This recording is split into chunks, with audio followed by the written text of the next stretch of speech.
Aliens versus Predator, issue 1, guys. I've been wanting to go over this for a moment now. I've just been busy. And I gotta say, little antidote. We've already gone over the alien genocide, which was the 4 issues that we went over with Daniel Grant and Alexandra Lee, which is great, and I'm glad that I have them because it, other than it being a great story, it was also the first direct sequel after Earth Wars, and we will eventually go over the little interlude that they did in Giant Size Dark Horse Annual, which I've picked up. Anyway, that is it. I am getting sidetracked. When I ordered the genocide thing, it came as a 4-pack from, I think it was eBay. I didn't realize that the seller, which I wish I could remember his name off the top of my head, I'd give him a shout out, but I don't, added this in for free. And it's a first print too. I flipped it around, double check, but it said that the first print has the picture of Broken Tusk here on the back. And oh my goodness, it looks so good. Again, this is 1990, so digital art was starting to get used, but still you can see the traditional use here work here. And I don't think this is pastel. This to me looks more like airbrush. I could be wrong. Please let me know. I am not an art aficionado. I just kind of go off what my eyes pick. And this is, as we go through this, I'm just going to preface the same. When I was a kid, and I've talked about this with the Earth Wars and stuff like that, we didn't have a lot of comic shops growing up. They would come maybe 6 months and then they'd shut down. And so the way that I got my comic knowledge was either through Wizard Magazine or I would try to talk the local comic shop heads off before it got shut down. But the way that I learned about Alien versus Predator and the Earth Wars was through the novels. My dad had an upholstery shop down in kind of the sketchy part of town, and directly behind it was a coffee shop. And it was like a coffee slash bookshop. And so he'd give me like $5. Yes, $5 used to take you far back in the day. And I got, what was it? Alien Earth Hive, Nightmare Asylum, and The Female War, which is what the novels were retitled to after the atrocious Alien 3 came out. Anyway, and after I read those, went back and got the first. There's two Alien versus. There's more now, but the first two was the just Hunter's Planet. I think is what the first one was called, and I don't remember what the second one was called. But anyway, it was based off this. I didn't know that at the time. Now I do, and it's just so damn exciting to finally be able to go over this. I want to get the rest of this series. I don't remember how many issues it is. If you guys know, let me know down in the comments. But let's talk about who made this amazing book. This is Randy Stradley doing the writing, Phill Norwood doing the penciling, Carl Story doing the inks, Pat Brosseau doing the lettering, Monica Livingston doing the colors, and Diana Schultz, editor. Print date on this was June 19. Now, I just remembered my point. Because I read the novels, I at least understood what Ryushi was, and I understood who Broken Tusk was, and I understood who Machiko Noguchi was. So what was it? What was it? 2000, 2001 when the first AVP film came out? I was excited. I had no idea what was going to go on. I wanted to know. Went and watched it, and I just absolutely hated every stinking moment of it because why did it have to be on Earth? And that's another thing. Sorry, guys, we're going to go on another incident real quick. I'm trying not to, but it's got to be said. So I finally seen Romulus. Loved it for what it was. Alien Earth, I've heard a lot of good stuff. Haven't seen it yet. But what I'm getting sick and tired of is, oh, this takes umpteen years before Alien. This takes place umpteen years between Alien and Aliens. This takes umpteen years before Alien. It's like, what's the next installment going to be? Is it going to be from the time that Ripley gets out of the hypersleep on the Nostromo and changes Jones's litter box? Can we fuck off from the original 3 films and move forward? If you guys are reading the Titan books, they are set within that universe, but it's years and years later. Like there's one that's called Bishop, and it's umpteen years later, and the Bishop, human Bishop that was on Furina 161, takes the Bishop model and rebuilds him and tries to make him part of his complement for researching aliens. And so it was a nice way to bring Bishop, the Bishop we know, back and kind of tie up stuff there. The first book that really kind of drew me into the Titan books is Into Charybdis, which if you haven't read the Cold Forge or Into Charybdis, fucking phenomenal. And they actually bring in, if you watch the what the hell is it called? the assembly cut of Alien 3, there's a doctor at the end who explains the procedure of removing the chest burster from Ripley. I can't remember his name off the top of my head, but he's a prominent character in Into Charybdis, and how they created these characters called the Night Stalkers or something like that, which were basically built out of the failure of the colonial marines on Acheron. And they bring all this up into Charybdis. So my point being, after saying all that, get out from it takes place between this, it takes place between that. Why? Just fuck off with that. And that's again why AVP pissed me off, is they're trying to keep in that universe instead of saying, okay, let's just go into the future. Hell, even in the second Alien versus Predator novel, Machiko talks about why she was away with the spoilers if you never read this, but she goes on to say that after she left her pack and the Predators, she's like all that nasty business about Earth being overrun by the Xenomorphs. So she ties into the Earth War. And Fox is just shit in the bed, just ignoring the original Earth War comics and trying to create whatever the hell it is that they're doing. Now, with that said, let's dive into Alien versus Predator. I'm sorry for eating 6 minutes, but I had to get that off my chest. The terror came from the stars. And I love this heavy metal comic like style. Just beautiful work. It wasn't indigenous. Even if the survey teams had missed it 4 years ago, we would have encountered it before the trouble began. No, it came from somewhere else, some hell world beyond Ryushi. Where? I don't know. And I hope we never find out. But I know when it came,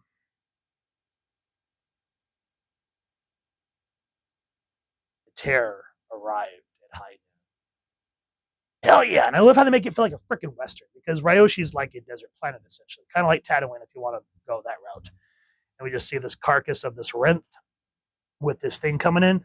Two sons of Ryushi, and it says in the searing heat of Ryoshi's 19-hour daylight period, nothing stirs of its own volition, not even the armored fire crawlers. With every living creature burrowed in, resting, or otherwise sheltered against the heat, it is not surprising that there were no witnesses to its arrival. Oh, that is how you drive someone into a book. Oh my God. The one thing that I will say, as much as I'm gushing about this book, the one thing that thoroughly pissed me off is it, I don't remember if in Aliens they did it for the Sulaco, but remember at the beginning of Alien when we see the Nostromo for this first time, when we see the text flash in talking about the commercial, it says commercial ship USS Nostromo when it's hauling, blah, blah, blah, blah, blah. They try to do that here. And I don't know who thought this was a great design choice. To let, Pat Brousseau, shame on you, and Monica Livingston, shame on you. Dark blue against blacks and yellows. This should have been like a brighter, see how this is kind of like a more earth tone yellow to match the sun. This should have been a bright yellow with a black stroke.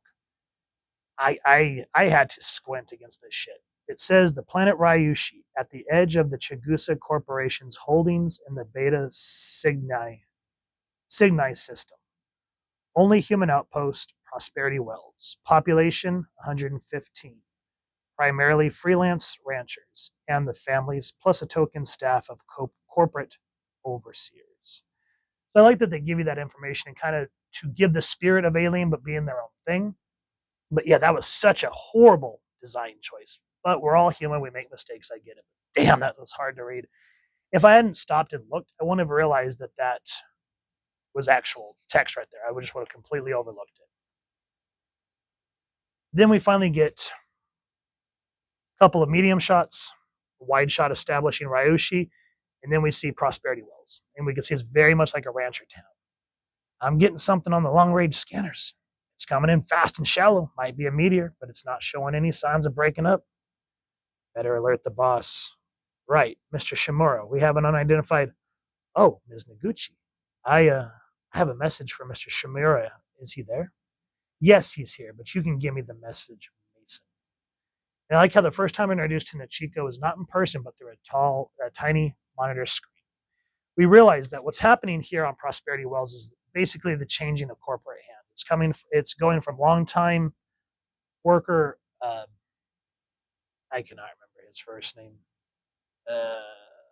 Hiroki Shimura. He was here on Prosperity Wells. Everyone has a rapport with him. They trust him. They will get in his face, but they'll argue, but they know not to lay hands because he respects them. Machiko's coming in with that corporate attitude. Basically, she has not left the complex in 6 months. Everyone just knows her as this very recluse boss. She goes, "That what's it take, Hiroki? I've been here nearly 6 months, but they're still reporting to you. The ranchers and even the staff still treat me like I'm a stranger. I've done everything I could think of to put my stamp on things around here to make this job mine. Maybe," and this is what I love about Hiroki, is he is very level-headed, and even though he's a company man, he understands humans, as where corporations mostly don't. Maybe that's your problem, Noguchi, or Machiko, sorry. You've been trying to adapt the job to you rather than adapting yourself to it. This is a very nice office you've built for yourself, but you can't run an operation like this and hide from it at the same time.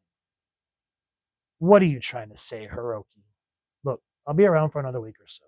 After that, you're on your own. In the meantime, I'll do whatever I can to help you. Hiroki, don't forget that these are human beings. Treat them as such. And it wouldn't hurt for you to loosen up some either. Get out of your office once in a while. Get your hands dirty. Get some rinse shit between your toes. Great. 1, 2, 3, 4, 5, 6. Yeah, there's a little bit of dialogue, but we set the scene of who these characters are. We understand that right now everyone thinks Machuki. We're going to call her Machuki. Machiko's a bitch. Hiroki's kind of the one that everyone looks up to. And then we get back to the threat. Maybe Hiroki was right. By the book wasn't getting me the results I wanted. And I'd seen plenty of other execs who had tried to make a career out of keeping a low profile. Life twisting in the wind when the political climate changed. Maybe it was time to make some moves of my own. What's the saying? You can't make an omelet without breaking a few eggs. And I love how they use the dual meaning of the dialogue in the story. Yes, we understand this is pertaining to Machiko's outlook on Prosperity Wells, but also the carrier from the Predator ship that is dragging the Xenomorph eggs onto this hunter's planet. And then we meet Ackland. Ackland's a dick. He's basically the leader of the Ranchers Union, and he's like, "Hey, the price of meat back on Earth is raised, so we want a cut of that." And Hiroki tries to say, "Yeah, but before that, we saw that the market was doing back on Earth." Wait, where is it? Here. That's all part of the gamble of being in business. The price could have just as easily dropped. If the bottom had fallen out of the market, would you have offered to take this? That's not the point, Hiroki. The company's making a killing from our sweat, and we're getting screwed. Right, Ackland? That's the way the Ranchers Association sees it. And so they're getting a little lippy with Hiroki. And I love how finally Machiko takes, and when you read the novelization, we get deeper into why she's a bitch. I have not read the rest of the comics yet, so I'm not 100% sure. But we realize things on that happened to her growing up have made her who she is and why she's very much kind of pushes people. I thought we were in the middle of a roundup, gentlemen. And she's kind of brought into what's happening. And she goes, "Look, I'll put in a word for you and see if I can get you guys a cut of the profit." And so her and Hiroki take off, and I just love how she says, "Don't say it. Don't say anything." And we just kind of see this sly little smile on his face, realizing that Machiko's finally going to get some rent shit between her toes. And so, before we can get further in, she goes, "The ride that day was the longest I've spent outdoors since arriving on Ryushi. I'd always thought of the planet as nothing more than the desert. One square meter of it looked nothing different than the other square meter. Now, thanks to Hiroki, I was beginning to see Ryushi in a different light. It was still a harsh, unforgiving world, where one mistake could lead to death, but there was a beauty and diversity I hadn't noticed before. The tenuousness of that beauty made it somehow more precious. I began to understand the ranchers, what it was that moved them to leave Earth and make Ryushi their home. Unfortunately, it was too late for this new understanding to change my standing with the ranchers. I couldn't blame them, though. I've been jumping down their throats since day one." So again, we kind of get that dual meeting as this Rinth comes up on a face hugger. We can see how no one really trusts Machiko yet. They want to see if she's actually legit. Now, one thing that chaps my hide, and this is one thing I will say, there was allegedly a Zero issue before this that I got to hunt down. Because we get the Predator ship. We see everyone kind of strapped in, ready to go. But if you haven't read the Zero issue, you have no idea who these Predators are. You're just thinking it's a pack. What the hell's it got to do with anything? As where, if you read the novelization or the collected trade, I suppose, he realizes this is Broken Tusk and his trainees. And there's one, I can't remember his name off the top of my head, but he is very rebellious, and Broken Tusk is very much a seasoned warrior. Doesn't try to strut his stuff around, but just lets his reputation and the way he carries himself stand for itself. But we don't get that from this panel. And you wouldn't really unless you've read Zero issue, which is really frustrating. So if you guys know where I can get a copy of issue 0 and the rest of this, let me know. But still, we see the oncoming. So they're picking up transmissions from this ship called the Lecter that's coming in to pick up the Rinth meat for Earth. Because there's some flutter, but we're compensating. We can decouple anytime after orbit's achieved. Then it's, hello, Ryushi. Jesus, what a dust ball. Shit, Tom, what kind of mouth breather would want to move all the way out to this hellhole, especially when there's land available on Nova Terra? I don't know, Scott. But I'll just bet you Ryushi is somebody else's idea of paradise. Again, just a dual way to just move things around. Just awesome. Now, to go further into why Ackland's such a prick, his second in command, what's her name? Hold on. Her name's somewhere. Roth. Her name's Roth. She calls Ackland because she finds these. She goes, take a look, Mr. Ackland. Christ, what the hell is that? Besides uglier than shit, I was hoping you could tell me. I've never seen anything like these. Where'd you find them? Up at the head of Bariki Canyon, there were a couple dozen of them laying around. That's where we scared up these poke snoots. They were stumbling around, bumping into each other. They act like they're half asleep. Maybe they're sick or something. Anyhow, I thought you should know. You did the right thing, Roth. Look, let's not spread this around, okay? We don't know if there's anything wrong with the Rinth, and we don't want some dickhead from the company to panic and quarantine the whole herd. We've got too much riding on this. You understand? Give them the Dr. Rivna. Tell them you found them in Iowa Gorge. You're doing a greater job. You're doing a great job here, Roth. When there'll be a bonus for you when this roundup's over. So of course, it's always the jerk that causes the problem. And then we are introduced to Revna and Ms. Revna, Miriam and Cesar, I believe is his name. And he's like thoroughly fascinated. Like this guy, he loves his wife. And when you read the book, you realize how much they rely on one another in this wasteland and how much they care for one another. But he says he wants to go out to Iowa Gorge to find out what this is. She's like, do you think that's a good idea, Cesar? And he's like, I'll be fine. Don't worry. I know how to fly. She doesn't know how to fly, by the way. She relies on Cesar to do all of that stuff. So keep that in mind for when we go over it in the future. Now, what I love here, the Lecter's landing. It says right here, Prosperity Wells welcomes Lecter crew. I beamed a message to the home office expressing my pleasure at the news of Shigeru Chigusa's visit and my request for a better price for the ranchers, supporting it for a new stepped-up schedule for the harvest. And then I grabbed 6 hours of sleep before going to make sure we could keep my promise. And I love how she's still kind of struggling with her old self. She goes, a party? Is this really necessary? I told you, you can't run people like machines. You think the past 3 years on this rock have been easy for these folks? This is their first roundup. Everything they've been working for. If they wanted to celebrate their accomplishments, let them. Otherwise, Shigeru Chigusa will arrive just in time to witness a full-scale. But rather than bucking and saying, listen, I'm in charge now, not you, she goes, you're right. Again, Hiroki. Come on, let's go greet the ship. It's due any minute. So you see how she starts to change it. Good God, look at this gorgeous panel. Very old school, heavy metal sci-fi style.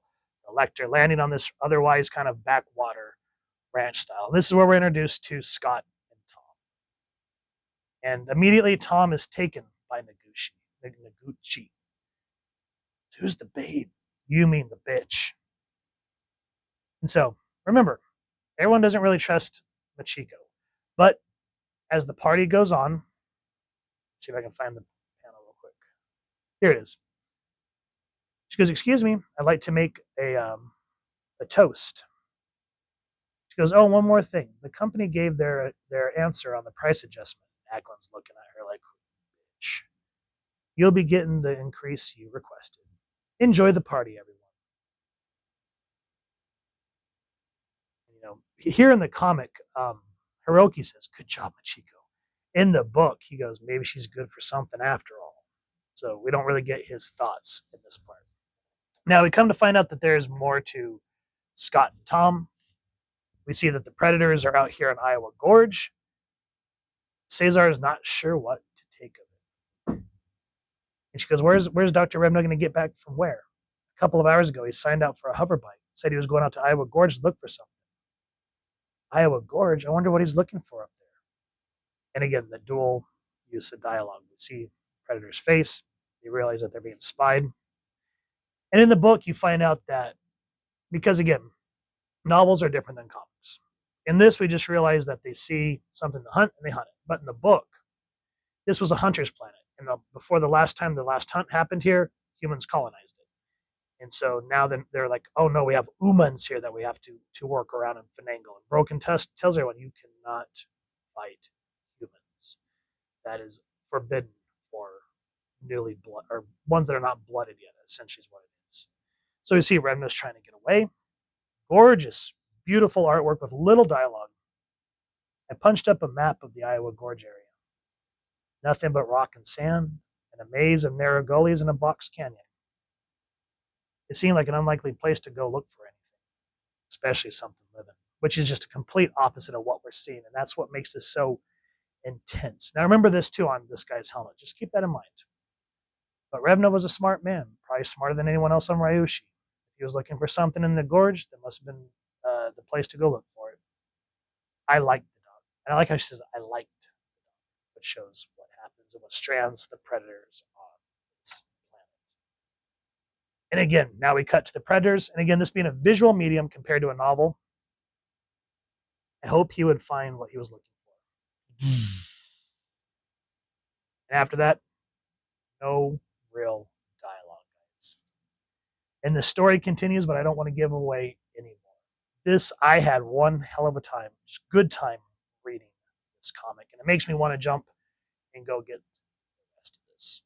So this is everything that you get from Alien vs. Predator issue 1. Freaking phenomenal comic, y'all. If you've enjoyed what you've seen, please first and foremost support your local comic shop and go grab the entire series if you can get your hands on it. If not, go support your local library and see if you can get the novelization versions because they are equally.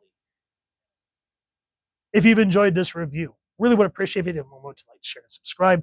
Helps the channel more than you could possibly know. And if you don't mind hitting that fancy little Yautja bell, next subscribe. That was we can upload content. You guys get notified. Come to the channel. We love talking with you on hearing your thoughts and feedback down in the comments or the socials, which I'll make sure that the links down in the description. So with all that said, hope you all continue to have an absolutely amazing day reading and happy hunting, everyone.